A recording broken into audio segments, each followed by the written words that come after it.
আমি চিকেন দেখুন একটুখানি ভিনিগার দিয়ে ভিজিয়ে রেখেছিলাম, তো এই ভিনিগার একটুখানি আবার এটাকে জলটা একটু ফেলে দেবো। এই যে এর মধ্যে দিয়ে দেবো আমি আদা রসুন কাঁচা লঙ্কা বাটা আর পেঁয়াজ, দেবো হলুদের গুঁড়ো, একটু নুন, সর্ষের তেল, একটা টমেটো মিডিয়াম সাইজের আর একটা ছোট পেঁয়াজ,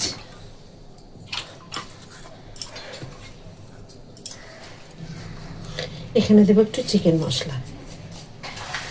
এবার এটাকে খুব ভালো করে হাত দিয়ে মেখে আমি ম্যারিনেট করে রেখে দেব যতটা সময় পারবেন। চাল সকালে করলে সারা রাত করে রেখে দেবেন ওভারনাইট, আর যদি দুপুর রাত্রে করেন তাহলে সকাল থেকে করে রেখে দেবেন, অন্তত 5-6 ঘন্টা থাকবে, তাহলে খুব ভালো হবে মানে। তো আমি এটাকে দেখুন এখন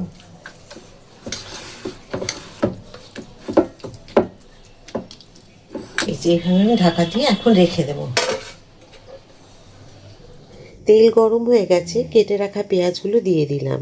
পেঁয়াজগুলোকে এইভাবেই কাটতে হবে এই রান্নার জন্য। লম্বা কাটলে যে স্বাদটা খারাপ হবে তা নয়, কিন্তু দেখতে ভালো লাগবে এভাবে কেটে দিলে।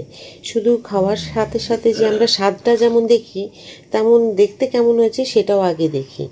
তো যাই হোক, এইভাবে কিন্তু আমাদেরকে পেঁয়াজগুলো কেটে একটু হালকা করে ভাজবো, তো ঢাকা দিয়ে দেব। খুব হাই ফ্লেমে ভাজা যাবে না, তাহলে লাল হয়ে যাবে। আর এই পেঁয়াজগুলো এই রান্নার জন্য পেঁয়াজ কিন্তু লাল করে মানে বেরেস্তা মতো ভাজা যাবে না, একটু হালকা করে ভেজে নিতে হবে।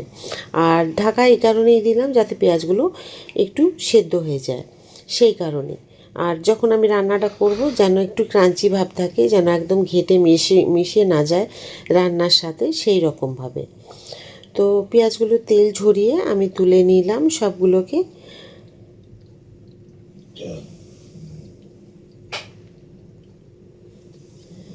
এবার আমি দুটো তেজপাতা দিয়ে দিলাম তেলের মধ্যে। তেলের মধ্যে আর কোনো ফোড়ন দেব না। আর ম্যারিনেট করে রেখেছিলাম যে আমি মুরগির মাংস, সেগুলো দেখে নিচ্ছি কীরকম হয়েছে। খুব সুন্দর হয়েছে, অনেকটা সময় আমি রেখেছিলাম সেই কারণে। বেশি সময় ধরে চিকেন যদি বা যে মাংস রান্নার আগে যদি আপনারা যদি রেখে দেন 2-3 ঘন্টা অন্তত, তাহলে খুব ভালো ম্যারিনেট হয়ে যায়। আর বাটির মধ্যে যেটুকু মশলা লেগেছিল সেইটুকু জল ধুয়ে দিয়ে দিলাম। আর এই রান্নার জন্য আমি খুব যে একটা বেশি জলের ব্যবহার করবো তা নয়, প্রয়োজনে হয়তো 1বার কি 2বার আমি একটু জল ছিটিয়ে দেব। গ্লাস ভর্তি বা বাটি ভর্তি করে জল দেব না, আর ওইভাবে সেদ্ধও করব না। এই জন্য এই মাংসটা রান্না করতে গেলে বেশি টাইম একটু ম্যারিনেট করে রাখতে হয়, তাহলে মাংস নরম হয়ে যায়। আর আমি ম্যারিনেট করে রাখার জন্য তো দেখেইছেন কি কি দিয়েছিলাম, ওইভাবেই করে রাখবেন। আর দেখুন আমি একটু একটু করে একবার করে ঢাকা দিচ্ছি, আর এইভাবে বেশ ভালো করে নাড়াচাড়া করে আবার ঢাকা দিয়ে দেবো। তো এইভাবে অন্তত 3 থেকে 4 বার ঢাকা দিয়ে কষিয়ে নিতে হবে বারবার। আর যদি কোনো সময় 2-1 বার জলের প্রয়োজন হয়, আবার বলছি 2-1 জল ছিটিয়ে দেবেন 2-1 ফোঁটা, খুব বেশি প্রয়োজন নেই। তো সেদ্ধ হয়ে যাবে এতেই। আর হাই ফ্লেমে একদমই রান্না করা যাবে না, একদম লো ফ্লেমে রান্নাটা করতে হবে। হাই ফ্লেমে বা মিডিয়াম ফ্লেমে দিয়ে করলে তলায় হয়তো যদি একটুখানি পুড়ে টুড়ে যায় তখন কিন্তু খেতে ভালো লাগবে না, এর স্বাদটা নষ্ট হয়ে যাবে। আমি যেভাবে আজকে মেথি চিকেন কারি করছি, সেই মেথি চিকেন কারিতে আপনি দেখবেন কাসুরি মেথি চিকেন কারি আজকে রান্নাতে সব কিছুর সাথে খেতে ভালো লাগবে। তো আমি পেঁয়াজগুলো যে ভেজে রেখেছিলাম সেগুলো দিয়ে দিলাম, অনেকটা তেল উঠেছিল সেটাকেও দিয়ে দিলাম এর মধ্যে। আর দেখুন এইভাবে আবার এগুলোকে মিশিয়ে নিচ্ছি আমি, খুব সুন্দরভাবে মিশিয়ে নেব। আর রান্নার প্রথমেই পেঁয়াজ ভেজে কিন্তু দিইনি আমি, যখন দেখলাম রান্নাটা প্রায় আর মোটামুটি 2-5 মিনিট রাখলেই হয়ে যাবে, তখন আমি পেঁয়াজগুলোকে মেশালাম। মাঝখানেও দেবেন না আর প্রথমেও দেবেন না, একদম শেষের দিকে পেঁয়াজগুলোকে মিশিয়ে নিতে হবে। ওই জন্য পেঁয়াজগুলোকে আমি একটুখানি ঢাকা দিয়ে সেদ্ধ করে মানে ভাপিয়ে নিলাম ভাজার সময়, তেল দিয়ে যখন ভাজি তখন। তা নাহলে তো পেঁয়াজ এরকম তেলে ভাজলেই একদম মুচমুচে হয়ে যায় বা লাল মতো হয়। তো এইভাবেই করে নেবেন রান্নাটা, তাহলে কিন্তু স্বাদটা খুব ভালো হবে। আর পোলাও, রুটি, লুচি, পরোটা, নান, ফ্রাইড রাইস, ভাত, সবার সাথে এই রান্না খাওয়া যাবে। এত সুন্দর এই রান্নাটা হয় খেতে।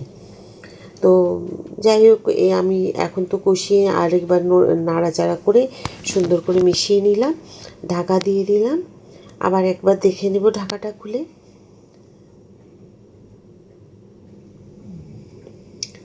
এখন দেখুন জলটা একদম শুকিয়ে গেছে, আর বেশিক্ষণ নেই, হয়তো 2-3 মিনিট রাখলেই হয়ে যাবে, আর বেশি সময় লাগবে না।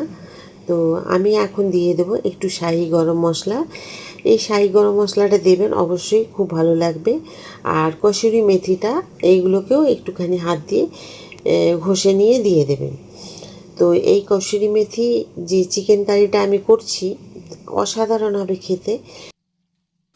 দেখুন মাংসটা কিন্তু খুব ভালোভাবে শুকিয়ে গেছে। তো এই রান্নাটা কিন্তু এইভাবেই হবে। একটুখানি যদি আপনারা আরও গ্রেভি খেতে চান, তাহলে হয়তো অল্প একটুখানি জল দিতে পারেন, কিন্তু খুব পাতলা করবেন না, কারণ এই রান্নাটা এইরকমই হবে।